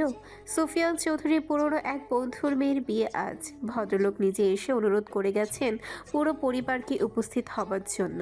রূপকথাকে প্রথমে বাড়ির বাইরে বের করতে গাইগুই করলেন সুফিয়ান, কিন্তু পরে কী ভেবে যেন রাজি হলেন। সুফিয়ান জানেন ওই বদমাইশ ছোকরা ঠিক ওখানে গিয়ে উপস্থিত হবে। মানুষের সামনে শেষমেশ মাথাটা না কাটা যায়। তাই রূপকথাকে ডেকে কঠিন গলায় বললেন, তোমার ডেঞ্জারাস প্রেমিককে আবার এখানে ডেকো না বাবা। বারবার কথা না মানে অন্তরের বাবার মান সম্মানের ওপর দয়া করো। সুফিয়ান চৌধুরীর কথায় রূপকথা মন ভার করে বলে উঠল, সরফরাজ কি গায়ের রক্ত মেখে ঘুরে বেড়ায় পাপা? ওকে দেখলে কি বোঝা যায় ও নির্দয়? সুফিয়ান নাক ফুলিয়ে উত্তর করলেন, মুখে মুখে কথা বলো না। এসব শুনে ভাবছো আরে বাহ, সিয়ামের হিরোদের মতো মানুষ মারছে। কিন্তু যেদিন সামনে থেকে ফেস করবে এই দৃশ্য, সেদিন বুঝবে বাবা কেন এমন করে। রূপকথা আর কথা বাড়ালো না। সে একটা পার্টি গাউন নিয়ে তৈরি হতে চলে গেল। সন্ধ্যার আগে আগে পরিবার নিয়ে কমিউনিটি সেন্টারের উদ্দেশ্যে বেরিয়ে গেলেন সুফিয়ান, আর মনে মনে দোয়া করলেন, শয়তানটার সাথে যেন কিছুতেই দেখা না হয় বাবুদ। মনে মনে যত ধরনের দোয়া দুরুদ আছে সব পড়লেন সুফিয়ান। এরপর চোখ বুজে সিটে হেলান দিলেন। 30 মিনিট পর কনস্টেবল রফিক ডেকে বলে উঠল, এসে গেছি স্যার। সুফিয়ান তড়িৎ গাড়ি থেকে নেমে মেয়ে আর স্ত্রীর হাত ধরে বাইরে বের করলেন। এরপরে চারিপাশে সতর্ক দৃষ্টি বুলিয়ে ভেতরে প্রবেশ করলেন। চারপাশে সারফারাজকে না দেখে বেশ শান্তি অনুভব করলেন মনে মনে। মেয়ে যে তার কথা রেখেছে এটা ভেবেই এক প্রকার নিশ্চিন্ত হলেন। বিয়ে কেন্দ্র করে বিশাল বড় আয়োজন করেছেন শিল্পপতি আশরাফ মির্জা। একমাত্র মেয়ের বিয়ে উপলক্ষে কিচ্ছুটি বাদ রাখেননি। রূপকথাকে দেখতে পেয়ে আশরাফ মির্জা দ্রুত পদে এসে মাথায় হাত বুলিয়ে আদর করলেন। এরপর একজন ওয়েটার ডেকে ওয়েলকাম ড্রিঙ্কস দিতে বললেন। সেন্টার ভর্তি পরিচিত মানুষজন, আরও কয়েকজন পুরনো হারিয়ে যাওয়া বন্ধুর সাক্ষাৎ পেল সুফিয়ান। দীর্ঘদিন বাদে পরিচিত হারানো বন্ধু পেয়ে মেয়ে স্ত্রী ভুলে আড্ডায় সামিল হয়ে হাস্যরসে মেতে উঠলেন সুফিয়ান চৌধুরী। রেখা নিজেও আশরাফ মির্জার সহধর্মিনীর সাথে আলাপে মশগুল হলেন। ওয়েটার জুসের এই রূপকথার সামনে ধরতেই কয়েকটা বাচ্চার দল হুড়মুড়ি করে ওয়েটারের সাথে ধাক্কা খেল। অসাবধানতাবশত ওয়েটারের হাত থেকে জুস পড়ল রূপকথার জামায়। ওয়েটার ভীত ফ্যাকাশে মুখে ক্ষমা প্রার্থনা করতেই রূপকথা তাকে রিল্যাক্স থাকতে বলে ওয়াশরুমের দিকে হাঁটা ধরল। ওয়াশরুমের সাইডটা ফাঁকা, সব কিছুর আয়োজন বাইরেই খোলা এরিয়ায় থাকায় ভেতরে প্রায় ফাঁকা। রূপকথা ওয়াশরুমের বাইরে বেসিন থেকে পানি নিয়ে জামা ক্লিন করতে লাগলো। রূপকথা যখন নিজের ড্রেস ক্লিন করতে ব্যস্ত, ঠিক সেই মুহূর্তে কেউ এসে পেছন থেকে তাকে শক্ত করে জড়িয়ে ধরল। আকস্মিক পুরুষালী স্পর্শে ভীত হয়ে থমকে দাঁড়ালো রূপকথা। কিন্তু যখন পেছনের মানুষটা রূপকথার ঘাড়ে বিড়ালের মতো নাক ঘষল, তখন রূপকথার বুঝতে বাকি রইল না মানুষটা কে। সারফারাজের উষ্ণ স্পর্শের চোখ বুজে সারফারাজের বাহু জড়িয়ে ধরল রূপকথা। রূপকথার কানের মাথায় চুমু এঁকে নিঃশব্দ গলায় সারফারাজ বলল, তোমার উত্তাপে মোমের মতো গলতে ইচ্ছে করছে। এত আগুন কেন জ্বালিয়েছো? কথার গহীন মর্মার্থ বুঝল না রূপকথা। নিছক সামান্য প্রেমানুভূতি ভেবে আবেশে উত্তর দিল, গলতে মানা করেছে কে? সারফারাজ দুষ্টু হেসে হাতের বাঁধন আরেকটু শক্ত করে ফিসফিস করে বলে উঠল, সইতে পারবে না, কেঁদে কেটে পালাতে চাইবে, আর একটু বড় হও। রূপকথা কপাল কুঁচকে উত্তর করল, ধুর। সারফারাজ রূপকথার লতানো কোমর চেপে ধরে মাদকতা মিশ্রিত গলায় বলে উঠল, নেশা ধরে যাচ্ছে হানি, নিজেকে ধরে রাখা দুষ্কর। ভুলভাল কিছু করে ফেললে সব দোষ তোমার। নিষিদ্ধ ইঙ্গিত অল্প টের পেল রূপকথা। লজ্জায় তার কর্ণদয় লাল হয়ে উত্তপ্ত হয়ে উঠল। নিজেকে সারফারাজের বন্ধন থেকে ছাড়ানো বৃথা প্রয়াস করে বলে উঠল, তোমাকে এখানে ডাকাই আমার ভুল হয়েছে, পচা লোক। সারফারাজ রূপকথার গালে চুমু এঁকে আহ্লাদি গলায় বলে উঠল, তোমার আগে ইনভিটেশন পেয়েছি আমি ডার্লিং। অভিরূপের মামাতো বোনের বিয়ে এটা। সারফারাজের আদরে রূপকথার ঘুমিয়ে পড়তে ইচ্ছে হলো এই মুহূর্তে। ঘুম ধরা নেশালো চোখে আয়নায় সারফারাজকে একবার দেখল সে। নিঃশব্দে সুদর্শন মোহনীয় একটা প্রেমিক পুরুষ সে। মানুষটা তার একান্ত, আর কারণ নয়। সারফারাজের হৃদয়ে পুরো দখলদারি রূপকথার। শুধু কি তাই, সে তো সারফারাজের সাম্রাজ্যের রানী।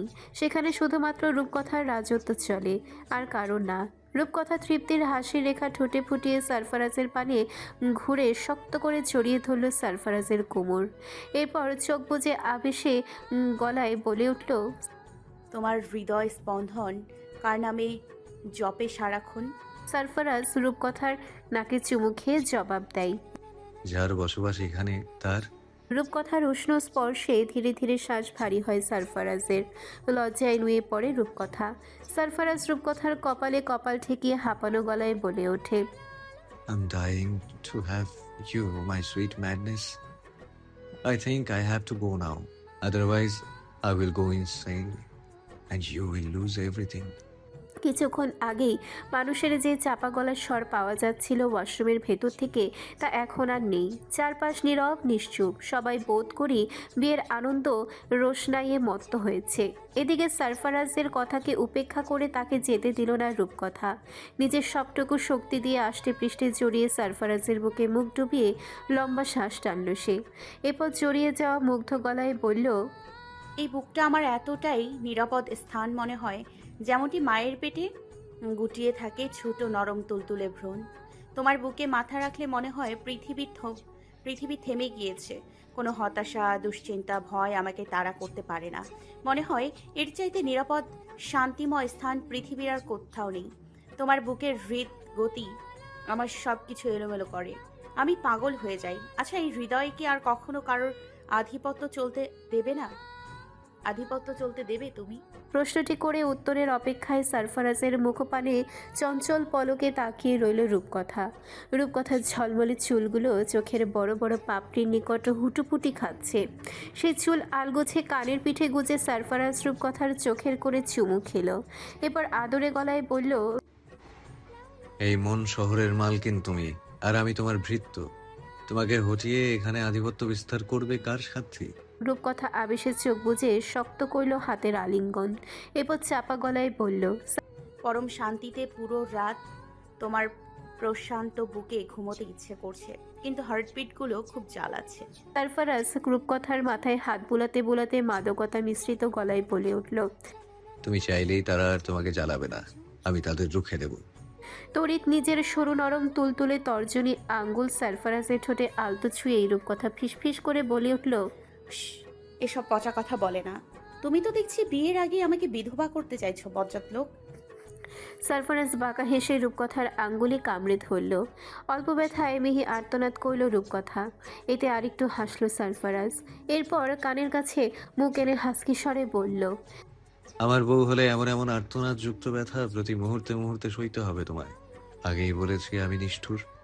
বলেই রূপকথার কাঁধে লাভ বাইট ছোঁয়ালো সারফারাজ। ব্যথায় চোখ মুখ খিচে সারফারাজের পিঠ খামচে ধরল রূপকথা, কিন্তু বিন্দুমাত্র অনুতপ্ত হলো না সারফারাজ। ব্যথায় রূপকথার চোখ গড়িয়ে জল ছড়ল।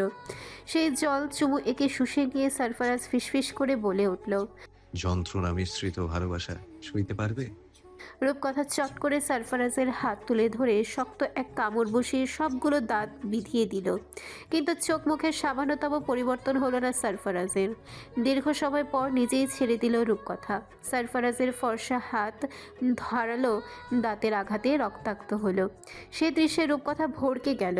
রক্তাক্ত হাত চোখের সামনে ধরে সারফারাজ ঠোঁট উল্টালো। See, you bit me like a wild cat, my princess. But trust me, babe, it's fucking beautiful. আজ থেকে আমার শরীরের প্রতিটি ইঞ্চিতে তোমার বাইট চাই রূপকথা। Please love me roughly. I love the way you hurt me. সারফারাজের মুখে এহেন অদ্ভুত কথায় রূপকথার ক্ষণকালের জন্য মনে হলো সারফারাজ পাগল হয়ে গেছে। না হলে এমন কামড় কেউ বারবার খেতে চায়? সারফারাজের ধৈর্যের পরীক্ষা নিতে আরেক হাতে ঠিক একইভাবে কামড় বসালো রূপকথা। এবারও কোনো প্রতিক্রিয়া দেখালো না সারফারাজ, বরং অবিশ্বাস্য চোখে রূপকথার পানে তাকিয়ে নেশা ধরানো গলায় বলে উঠল, You make pain feel like pleasure. তোমার কামড়ের আঘাতে আমার ভেতরের ক্ষুব্ধ জানোয়ারটা পর্যন্ত খিলখিলিয়ে হেসে ওঠে। একদিন এই কামড়েই মরে যাব আমি, তুমি দেখে নিও। কিন্তু হাসতে হাসতে মরবো কসম। এবার সারফারাজ খানিকটা ঝুঁকে রূপকথার সামনে মুখ এনে বলল, কারণ তোমাকে ঘায়েল করতে পারা মানে দুনিয়াটাকে জয় করা। ভেবেছিলাম আর 5টা সাধারণ প্রেমিকার মতো বোকাশোকা গাথি হবে, বাট ফাকিং হেল রূপকথা, তুমি তো আগুন রেজান। সারফরাজের লাগামহীন কথায় লজ্জায় রূপকথার মরে যেতে ইচ্ছে করছে এই মুহূর্তে। মানুষটা তাকে কেমন বেকাবু করে ছাড়ছে। ভেতরে যাই উন্মাদনা বইছে ভেতরে যে উন্মাদনা বইছে অশুভ পুরুষ কি তা জানে? হয়তো জানে দেখেই আরও আগুনে ঘি ঢালছে। রূপকথা খানিক আড়ষ্ট হয়ে মিয়ে আসা গলায় সারফরাজের চোখে চোখ রেখে জবাব দিল। শোধ তুলবো দেখে নিও, কাঁদিয়ে ছাড়বো তোমাকে। সারফরাজ দুষ্টু হেসে বলে উঠল, কেঁদে কেঁদে তোমার নামই উচ্চারণ করব আমি, ডিয়ার ফেরি টেল। তাও কখন জানো? মধ্যরাতে।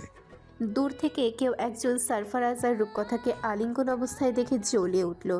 তার চোখ জোড়া শিকারি খুঁজে পাবার পর চিতাবাঘের দৃষ্টি যেমন জলজল করে তেমন হিংস্র হয়ে উঠল। ঘাড়ের রগ ফুলে কেমন নীল হয়ে উঠল, সেই সাথে কুঞ্চিত হলো ভ্রু জোড়া। নিজের হিংস্র রূপ বারবার গলা চিরে বেরিয়ে আসতে চাইছে, কিন্তু নিজেকে দমিয়ে রাখল সে। অতঃপর লাগামহীন ক্রোধ কোনোভাবে আয়ত্তে আনতে পারল না। শেষমেশ হাতে থাকা জুসের গ্লাস মুঠো পাকিয়ে ধরে দাঁতে দাঁত পিষে সয়ে নিল সবটা। কিন্তু দানবীয় হাতের পিষ্টনে মুহূর্তেই চূর্ণ বিচূর্ণ হলো কাচের পাতলা সরু গ্লাস। হিংস্র মানবের হাতের মুঠো থেকে ঝরঝর করে সেই টুকরো খসে পড়ল দামি টাইলসে। কাঁচ ভাঙার ঠুনকো শব্দে সারফরাজকে ছেড়ে সরে দাঁড়ালো রূপকথা।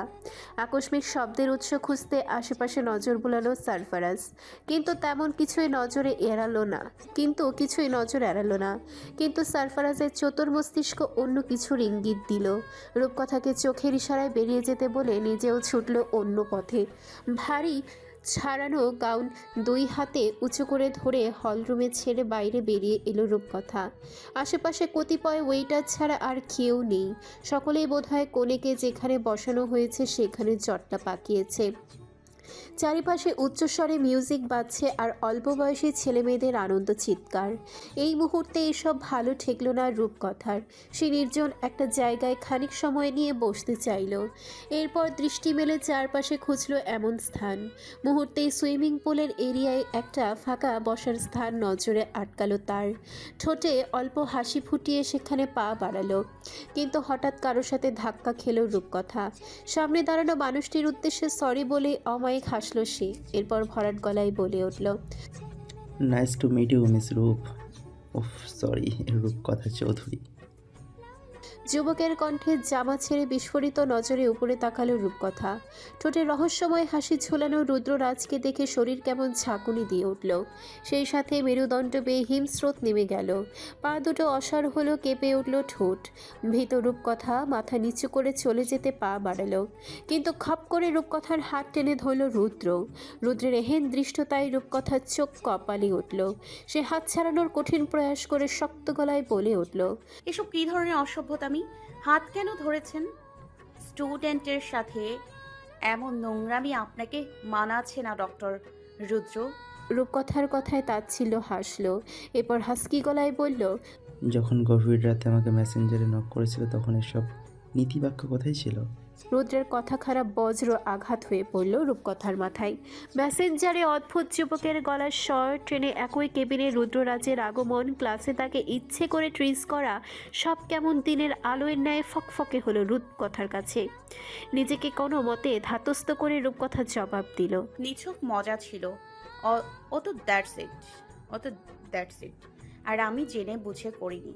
যদি জানতাম ও পাশের ব্যক্তি আপনি, তাহলে এমন মজা করার কথা দুঃস্বপ্নেও ভাবতাম। রুদ্র রূপকথার কথায় কোনো তোয়াক্কা করল না। সে আরও শক্ত হাতে চেপে ধরে ঠায় দাঁড়িয়ে রইল। রুদ্রের হাতের চাপে রূপকথার হাত জ্বলে উঠল। ব্যথায় নাকের ডগা পর্যন্ত লাল হয়ে উঠল রূপকথার। চোখ হলো টলটলে, তার মধ্যে অযাচিত স্পর্শ কাটা হয়ে বিঁধল শরীরে। অসহায় চোখে সারফরাজকে খুঁজল রূপকথা। কোথাও সারফরাজ নেই। চোখ বুজে রূপকথা মনে মনে আওড়ালো, please save me from this devil Sarfaraz, otherwise he will destroy every page of me. বন্ধুদের সাথে আড্ডাবাজির মুহূর্তে হুট করে সুফিয়ান চৌধুরীর মনে পড়ল রূপকথাকে। দীর্ঘ সময় ধরে কোথাও দেখা যাচ্ছে না, তাই আড্ডা ফেলে হন্যে হয়ে এদিক সেদিক মেয়েকে খুঁজতে লাগলেন তিনি। স্ত্রী রেখাও গায়েব। এক প্রকার রাগে রক্ত ফুটে উঠল তার। দিকবিদিক রূপকথাকে খুঁজতে খুঁজতে হঠাৎ সারফারাজকে দেখে থমকে দাঁড়ালেন তিনি। হাত ঝাড়তে ঝাড়তে লম্বা লম্বা পা ফেলে ধেয়ে আসছে কালো পোশাকধারী সুদর্শন পুরুষ। সারফারাজের শরীর, হাঁটার স্টাইল, চুলের কাটিং, চেহারা, মাধুর্য, চোখের গভীরতা সব কেমন মুগ্ধ করল সুফিয়ান চৌধুরীকে। কিন্তু মানুষটার কাজকর্ম মনে পড়তে সমস্ত ভালো লাগা দৌড়ে পালালো। সারফারাজ যখন সুফিয়ান চৌধুরীর সামনে এসে দাঁড়ালো, তখন গলা খাকারি দিয়ে সুফিয়ান রাগী ভান ধরে বলে উঠলেন, পিঁপড়ের মতো চিনির গন্ধ শুকে শুকে চলে এসেছিস না?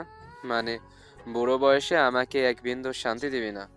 আকস্মিক সুফিয়ান চৌধুরীর প্রশ্নে সারফারাজ বিরক্তিসূচক শব্দ করল। এরপর পকেট থেকে ইনভাইটেশন কার্ড বের করে সুফিয়ান চৌধুরীর সামনে ধরে বলে উঠল, আপনার আগে এসেছি আমি, বিনা দাওয়াতে নয়, বন্ধুর মামাতো বোনের বিয়ে। কার্ড দেখে চুপসে গেল সুফিয়ান। হঠাৎই সারফারাজের হাতে রক্ত দেখে সুফিয়ান ভয়ার্ত গলায় শুধালেন, পাগল কুকুরের কামড়ালছে তোকে? বেশ হয়েছে, খুশি হয়েছে। বলেই হো হো করে এক চোট হাসলেন সুফিয়ান চৌধুরী। সারফারাজও তাল মিলিয়ে ব্যঙ্গ করে হাসলো।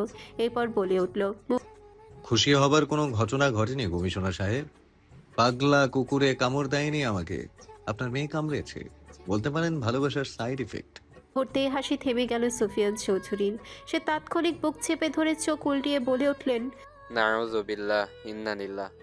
সারফারাজ ঠোঁটের কোণে দুষ্টু হাসি ঝুলিয়ে আরো রসিয়ে রসিয়ে বলে উঠল, আপনার মেয়ের একটু অ্যাগ্রেসিভ অ্যাফেকশন আছে, এই যা। তাতে অবশ্য আমার কোনো আপত্তি নেই। I take my injuries with pride sir, cause her truth choose me. Sufian কটপট চোখে সারফারাজের পানে তাকিয়ে দাঁত চিবিয়ে বলল, একটু তো সম্মান দে রূপকথার বাপ আমি। তোর কাছে পুরো ছবির কাহিনী শুনতে চাইনি আমি। বলে পকেট থেকে রুমাল বের করে কপালে জমা বিন্দু বিন্দু ঘাম মুছলেন সুফিয়ান। এরপর আঙ্গুল তুলে সারফারাজের উদ্দেশ্যে বলে উঠলেন, ঘা হয়ে তোর দুই হাত খসে পড়ুক, নাদান ছেলে মানুষ কোথাকার। হাত খসলে আপনার মেয়েই কপাল পুড়বে। বলে চোখ টিপে শব্দ করে হেসে ফেলল সারফারাজ। সুফিয়ান চৌধুরী নিজের কানের গুণা আর করতে চাইলেন না। এই ঠোঁটকাটা ছেলের সামনে দাঁড়িয়ে তিনি তরতর করে হেঁটে রূপকথাকে খুঁজতে লাগলেন। যাবার আগে পেছন ফিরে শুধালেন, তা আমার মেয়ে কোথায় এখন? আমি কি জানি? না জানলে কামড় খেলি কি করে হতচ্ছাড়া। সারফারাজ দুষ্টুমি করতে করতে সুফিয়ান চৌধুরীর সাথে সাথে হাঁটতে লাগলো আর সুর তুলে ডাকতে লাগলো, আমি কিন্তু এখন চিৎকার করব, রুদ্ররাজ, এতে কিন্তু আপনারই মান যাবে। আর আমার বাবা সম্পর্কে নিশ্চয়ই জানেন। এমনি এমনি ছাড়বে না আপনাকে। রুদ্র বাঁকা হেসে বলে উঠল, ওসব থানা পুলিশের ভয় আমাকে দেখিয়ে লাভ নেই। সো সুইট হার্ট, থানা পুলিশ অল টাইম পকেটে নিয়ে ঘুরি আমি, বুঝছো? রূপকথা যে খুব বাজেভাবে ফেসে গেছে এটা সে বুঝলো, তাই নিরুপায় হয়ে নিজেকে বাঁচানোর প্রয়াস চালিয়ে যেতে লাগলো। এদিকে হাঁটতে হাঁটতে সারফারাজ আর সুফিয়ান চৌধুরী সুইমিং পুলের নিকট এসে দাঁড়ালেন। জায়গাটা নিরিবিলি, আলো নেই বললেই চলে। হঠাৎ সুফিয়ান রূপকথার চাপা গলার আওয়াজ শুনতে পেলেন। আর একটু এগিয়ে গিয়ে সারফারাজকে শুধালেন, এখানে কার সাথে কথা বলতে আমার মেয়ে? মুহূর্তে ধস্তাধস্তির আভাস ফুটে উঠল। সারফারাজের চোয়াল কেঁপে উঠল রূপকথার অস্পষ্ট কথার আওয়াজে। সেই সাথে চোখ ফুটে উঠল নীলচে ক্রোধ। সুফিয়ান ঘটনা অনুমান করলেন, নিশ্চিত বরযাত্রীর সাথে আসা কোনো লাফাঙ্গা ছেলে সুযোগ বুঝে তার মেয়ের সাথে বাজে আচরণ করার চেষ্টা করছে। হনহন করে সামনে এগোতে এগোতে সুফিয়ান চৌধুরী সারফারাজের উদ্দেশ্যে বলে উঠলেন, সারফারাজ টির পোশাকে পুঁতে ফেল। কিছুক্ষণ আগে বরযাত্রী এসেছে। বরকে নিয়ে শুরু হয়েছে হই হুল্লোড়, আনন্দ মাতামাতি। চারপাশের বিষয় নিয়ে কারোর যেন কোনো ভ্রুক্ষেপ নেই। চার হাত এক করে দেবার জন্য সকলের মধ্যে তীব্র উৎকণ্ঠা। অভিরূপ বরের সাথে সারফারাজকে পরিচিত করাতে চাইল, কিন্তু ত্রিসীমানার মধ্যে সারফারাজের কোনো দর্শন মিলল না। ঝটপট পকেট থেকে ফোন বের করে ডায়াল করলো সারফারাজের নম্বর। বার কয়েক রিং বাজলো, কিন্তু ফোন তুলল না সারফারাজ। এবার অভির বাঁকাব্রু শুরু হলো। সারফারাজ কখনোই তার ফোন এত দেরিতে রিসিভ করবে না। তার মধ্যে রুদ্রকে দেখেছে সে সেখানে। ছেলে পক্ষের গেস্ট হয়ে এসেছে রুদ্ররাজ, ছেলের বন্ধু। রুদ্ররাজের পরিচিত মানুষের সাথে আপন মামাতো বোনের বিয়ে, এটা অভিরূপ মানতে পারছে না। যদিও ছেলের সম্পর্কে তেমন খারাপ রিপোর্ট পাওয়া যায়নি, কিন্তু রুদ্ররাজের ক্লোজড কেউ নিশ্চয়ই দুধে ধোয়া তুলসী পাতা হবে না। বাজে টেনশন রেখে পুনরায় সারফারাজের নম্বর ডায়াল করলো অভি। এবারও রিং হয়ে কেটে গেল। অভিরূপ নিশ্চিত হলো ঘটনা তো অবশ্যই কিছু একটা হয়েছে। অভিরূপের মুখের আকস্মিক পরিবর্তন দেখে ইয়ং ভরাট গম্ভীর গলায় শুধালো। Are you okay? জবাব না দিয়ে অভিরূপ দ্রুত পা চালিয়ে বিয়ের আসর ছেড়ে বেরিয়ে এলো। এরপর হন্যে হয়ে খুঁজতে লাগলো চারিপাশ। ইয়ং লুইস দুজনে আঁচ করলো সারফারাজের কিছু হয়েছে। তারাও দীর্ঘ সময় ধরে তাকে দেখেনি। অভিরূপ দৌড়ে গিয়ে বরের সামনে দাঁড়িয়ে ব্যস্ত গলায় শুধালো। এরশাদ, তোমার সাথে কিছুক্ষণ আগে ডক্টর রুদ্রাসকে দেখেছিলাম বোধহয়, কোথায় উনি? অভির মুখে রুদ্রের নাম শুনে কিছুটা ভ্যাবাচাকা খেলো এরশাদ। এরপর ইতিউতি তাকে ইতস্তত করে জবাব দিল। আর দাঁড়ালো না অভিরূপ। ঘটনা পুরোটাই পরিষ্কার তার কাছে। নিশ্চিত দুজনে কোনো ঝামেলা পাকিয়েছে। অভিরূপ ইয়ংকে চোখের ইশারা দিতে ইয়ং মাথা ঝাঁকালো। এরপর তিনজন ছুটল তিন দিকে। রূপকথার হাত চেপে ধরে রুদ্র বলে উঠল। আমার স্পর্শে এত খারাপ লাগছে তোমার? কি আছে এই স্পর্শে? ডু নো, হাজার মেয়ে স্পর্শের জন্য মুখরি হয়ে থাকে, কিন্তু রুদ্ররাজ তাদের তাকিয়েও দেখে না।